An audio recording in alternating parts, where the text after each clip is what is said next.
Hello, hello. This is the 215th Test from the Future, an experimental podcast from the year 2225, which we are sending from our present to yours. My name is Dirk. And my name is Simon. And we're putting the past in podcast. So, before we start with today's topic, we have our irregular segment in the news. Mm-hmm. Because also in the 23rd century, there's news. There is sometimes news. Not every week, that's why we don't talk about it every week. Exactly. But once every couple of weeks we have news. Mm-hmm. Yeah, so there's things happening that are new to us. And there was some news today that actually ties into a topic that we spoke about a while ago. Mm-hmm. So we thought it makes sense to bring it up. Yeah, exactly. Tie things together a little bit. And yeah, a couple of months ago probably, we talked about The Last Dictator. Yes. Peter the Greatest. And right, so the news is that Venus has officially acknowledged Wisconsin as a whole other planet. Yes. Even though it's on Earth. Yeah. Which is a bit odd, but okay. Yeah, it wasn't enough for Peter the Greatest to leave the United States with Wisconsin. Right, to declare it its own country. The famous Brexit. Mm-hmm. And then I wanted it to be its own planet. And now Venus acknowledged Wisconsin to be its own planet. Mm-hmm. Yeah, they came to some agreement. Yeah. We suspect that part of this agreement may be some money changing hands. Yeah. Wisconsin being a very rich place. Venus also does get a lot of tourism, place. Yeah. And Venus doesn't get so much tourism. True, not so much as Wisconsin. But there's a lot of mining. Yeah, that's true. Yep. And there's some tourism. Mm-hmm. But I guess maybe they struck another deal that we don't know. But so Wisconsin, according to Venus, another planet. And Venus, which is pretty cool. Increases the number of planets in the solar system. Yes, exactly. And if anybody knows what being a planet is about, it's Venus. Mm-hmm. Because they have expertise. They are a planet themselves. Exactly. Yeah, so, and then for our segment, cushions. Mm-hmm. Extra bonus segment. Or bonus segment, yeah, or not so often returning segment about cushions. I think the first time. Yeah, exactly. I learned something new, and it is how an object can change name by changing places. Even if the object itself doesn't change. Yeah. Napoleon explained it to me earlier. Okay. So if a cushion is on a couch, and then you put it on a bed, it suddenly is a pillow. So a cushion on the sofa, it's a cushion. Yeah. Put that same thing on a bed and it becomes a pillow. Yeah, there's the same thing on a bed, it's a pillow. And the same the other way around? Exactly. If you have a pillow on your bed, you pick it up, you put it on the couch, it's a cushion. And it looks exactly the same. It feels exactly the same. Right, as when it was on the bed. And sure, it wouldn't be as good a cushion as a sofa cushion. No. But it's still a cushion. Yeah, exactly. You don't call it a pillow. Yeah, a good pillow becomes a bad cushion. Right. I guess.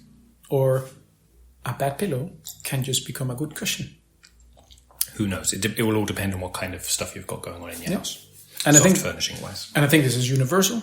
So no matter what time and age you're living in, if you're on a bed and you're thinking, this is a bad pillow, maybe it's a good cushion. I see. Huh? Pretty cool. Yeah. And I mean, that was the example that Napoleon used. I guess there are other objects where similar things apply, but for today, we'll keep it simple. So cushions on sofas, pillows on beds, and so on. Maybe there's even like a scientific name for it. Like... for that phenomenon. Glostranimus. Like, that's the scientific name for things that have different names depending on where they are. I see. Maybe this can be another new segment in the show.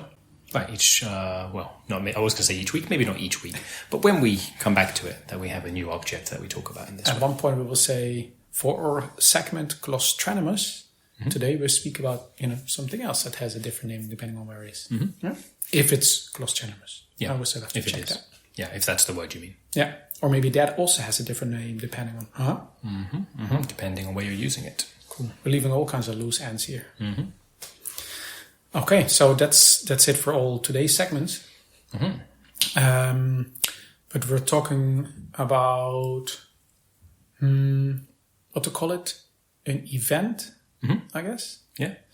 And this is inspired by the very big thing that you have on your wall.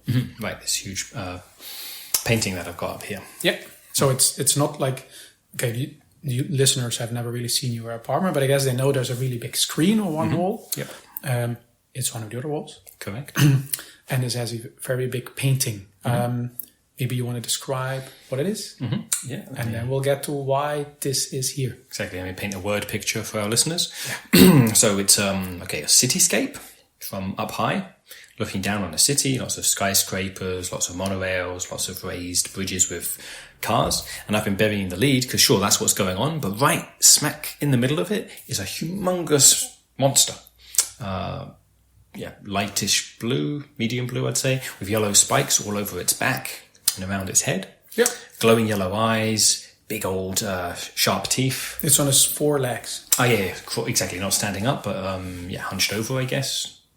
I mean, it's a painting, yeah, so it's not moving, but in the image it looks like it's squatting there, I guess. Yeah. Crouching there, yeah. It's not like it's right smack in the middle of the skyscraper. Right in the middle, and exactly, it's got skyscrapers around it, and these bridges, the monorails, the bridges with cars, they're all like going around it, like between its legs, underneath it, and so on. Yeah, and one even goes like as a circle around him, kind of like seems to circle like him.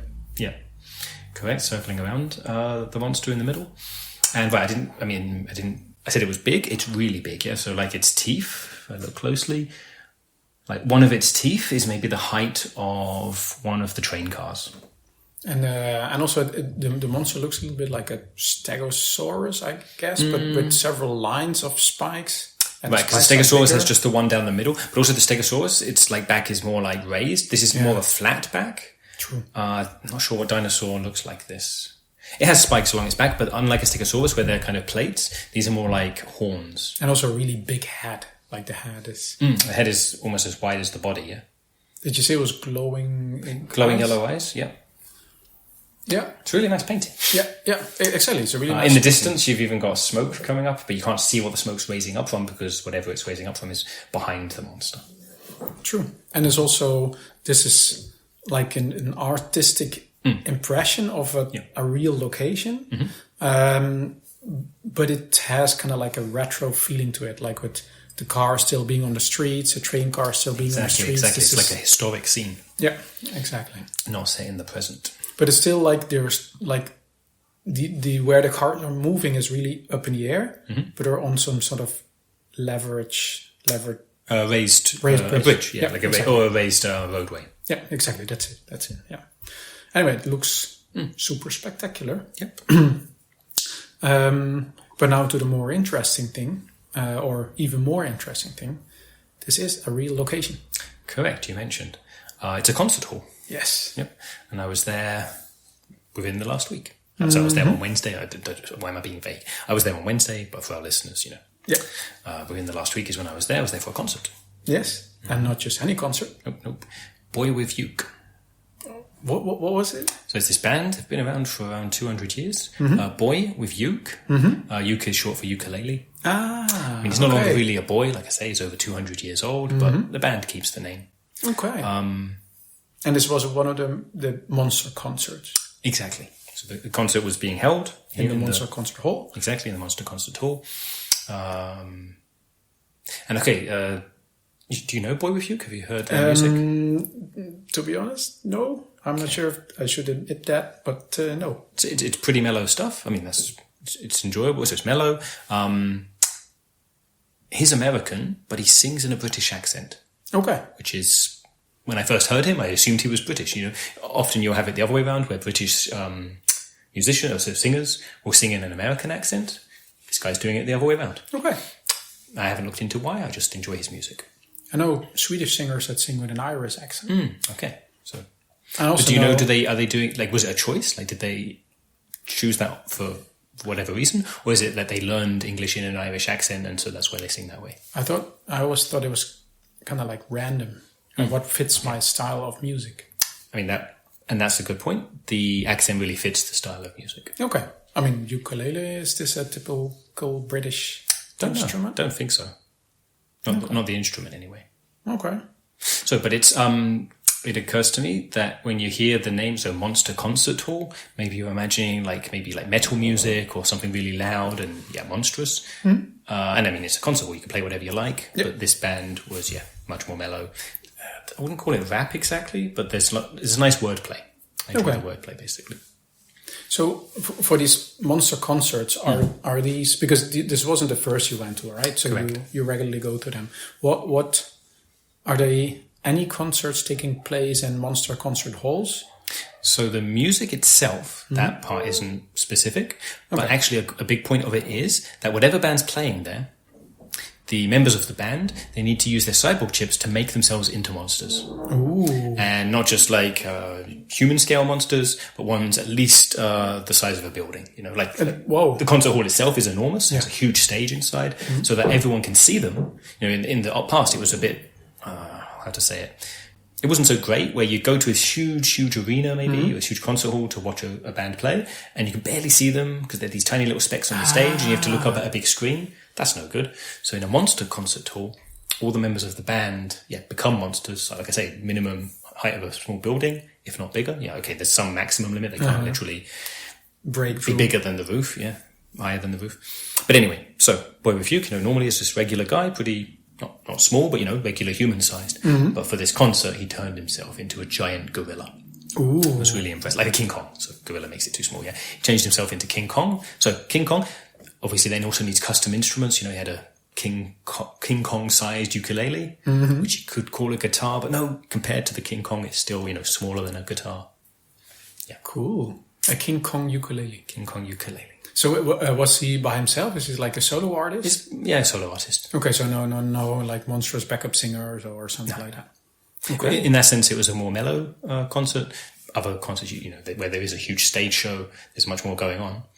But when it's a King Kong playing it, even if it's, King Kong being pretty mellow, sitting on the stool playing his song, like playing the ukulele, doing his nice wordplay, somehow there's still a lot of grandeur to it. Yeah, I can imagine, Actually, there was one thing, again, it's themed, so, he's being King Kong. They did have little biplanes flying around his head. And occasionally he'd swat at them, but not really trying to hit them, but, just as part of the act. Did it have a support act? Like another band beforehand, yes, and I'm trying to remember that. It wasn't a band I knew already, so I'm trying to remember their name now. You remember what kind of music they played? Yeah, that was pretty different. Because sometimes there'll be like, the support band will be something similar. But this time it was really different. What are they called? I'm trying to remember their name. I could describe their music, Can't remember the name. But it was like this, it was a double act.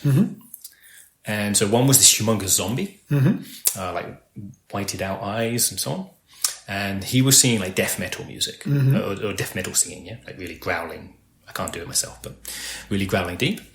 And next to him, the other person, the other part of the double act, she was, what was she, like a cat? Not really. Sometimes people make up monsters, so it's not literally a cat, but it's like cat-like. So she was this ginormous pink cat. See, I've seen this.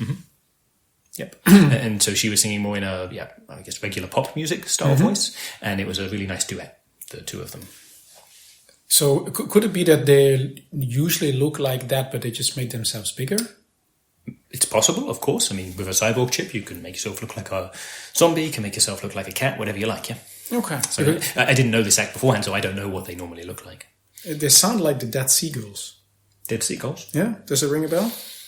Doesn't ring a bell. Maybe they were a tribute act to that band. Okay. I don't know. Okay, but that sounds actually pretty cool. Yeah, and they were very different. They had this nice fusion, of pop music with death metal singing. Is it called singing, growling, whatever that stuff is? I don't know. I like it. I enjoy it when I hear it, but I don't know what it's called. Maybe it's called singing when they do it in a concert hall, and maybe it's called growling when they do it on a balcony. Christian pillow. I understand. Yeah. Okay. It was a good night. But so you've been to several of these concerts before. Were they always in this particular concert hall, the one that we've just described? There's different ones all around the world. Cool.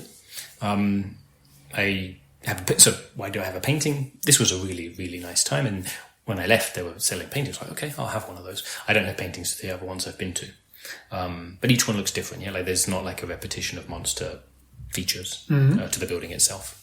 So like this one, what I understood was in Montevideo, right? Yeah, correct. Are there like 6 or 10, or are they building new ones, or is it like one at each like around continent, the world, or yeah? So I think they're always building new ones. I don't. Okay. So I like going to the concerts themselves, and I enjoy when they're in these, especially with the band, monstering themselves up. But I don't keep such close track. So I think there must be. I'm trying to think of the ones I've been to. I mean, I've been to, let's say, 4, 5. I think I've been to 5 around the world. But I haven't been to them all yet. But you're basically keeping an eye on whatever is announced, and you're saying, hey, this artist is going to do a monster concert. I'm going there. Yeah. Well, some bands announce in advance what they're going to be. Other bands keep it a surprise. So, okay, I know I like this band's music, but it's nice to be surprised, like what kind of creatures there will be on stage. Does it happen where bands tour around the world, and then you see, okay, then they're playing in whatever, Kansas, and then they're playing in Banjul, and then whatever, and then at one point you see, hey, they're playing in a concert hall. It's probably going to be the same music, but it's going to look amazing. Correct, yeah. So it is that way. I mean, it depends on the band. Yeah, sometimes they'll put extra effort into their monster concert show. Like they'll do different types of music that are suitable. But other times, if it's part of some larger tour, then each show's a little bit different, but maybe they've got a set of songs that they really want to promote, they really want to play. I'll stick to that. Sounds pretty cool, actually. I've never been to any. I heard you talk about it. I remember you showing me some of the pictures of the halls. I remember this. I can't remember who it was, but this is more pink monster kind of standing up. Looks a little bit more cartoony than the one in Montevideo. I don't know where this is. But that looked amazing. What was? Yeah, that one's. Where was that? I know the one you mean. It's the thing with the teleportation. You go to the place, you enjoy the music, and you kind of forget what country it's in. But there was. I remember. Correct me if I'm wrong, but there was this big upright monster sitting on a bridge. Somewhere. Exactly, like sitting on the bridge, like it's a bench. Yeah. And where was it's exactly, and the bridge is going across a river. San Francisco. Right. It's the Golden Gate Bridge. Wow. I think it used to be red in the past, but it's painted blue nowadays. And exactly, you got this big pink monster sitting on it like a bench. See, I didn't remember that. But yeah, I remember that whole, just looking at it, just going there and staring at it looked already pretty amazing. Or I can imagine that to be pretty amazing. Yep. I mean, these monster concert halls, they're so huge, yeah? They have multiple levels. It's not like just a flat arena, but when you're inside of there, the main stage is in the belly, basically, on the base of the belly, and then you're like sitting up around on the insides of the torso. In this case, yeah, because it's more upright than and you can horizontal. Basically see the show from wherever. Yeah. So people visiting, if you go in your normal 23rd century outfit, is that okay, or are you kind of expected to kind of dress in style, or? It's okay. Like no one will. You don't get in trouble. It's not like you're forbidden access. But most people, myself included, you go a bit, put a bit of effort in, either wearing just wearing a costume, or if you've got prepared a bit more time in advance, use your cyborg chip. Grow yourself some monstrous appendages or the like. Cool. See that I'm sure that's already half the fun. Yeah. I can imagine you go to this amazing place, you're dressed amazingly, people around you look amazingly, then and there's nice music. Yeah. Anything you noticed when you went last Wednesday? Any particular dress or like other people? Or people you went with that were dressed in somehow? So the main thing, not for I think 200 years now, but back when he started his career, BoyWithUke would wear a mask. He didn't want anyone to know what his real face looked like. Okay, then he took the mask off at some point, and everyone knows what he looks like. But in tribute to that, a lot of people, so their bodies were all kinds of different monsters, but they had masks that looked like from long ago. It was really cool, kind of like a tribute. Exactly. That was pretty nice. Because sometimes there's not really any specific theme. In this case, that was the theme. Sometimes it's based on the concert hall itself, but more often actually it's based on the acts, on the bands. Okay.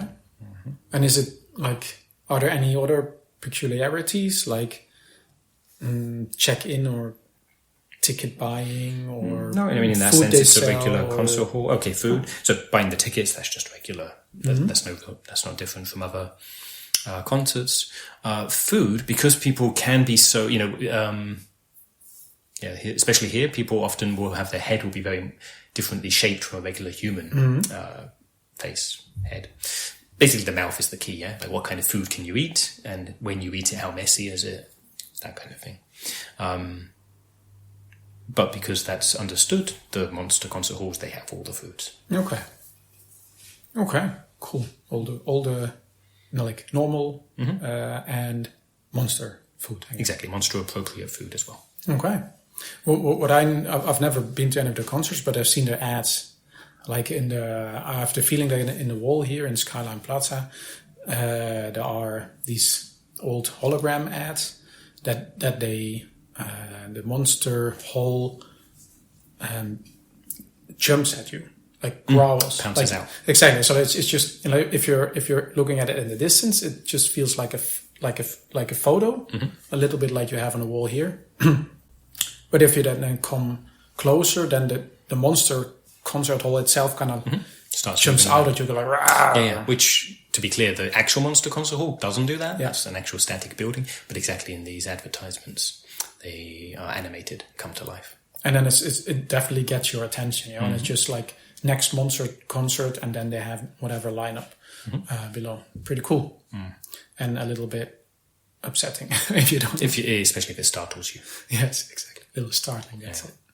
Right, and to the point, there isn't a monster concert hall here in Frankfurt yet, but maybe one day.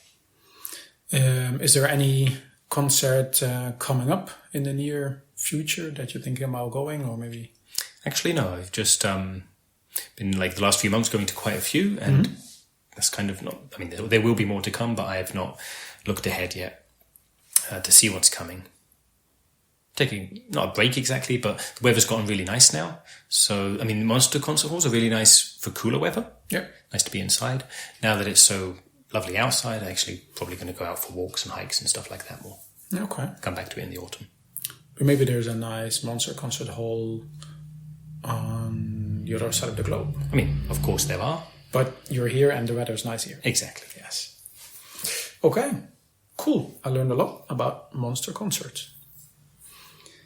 But we also have a listener question. Oh, yeah. So, well, that was quick. Sorry.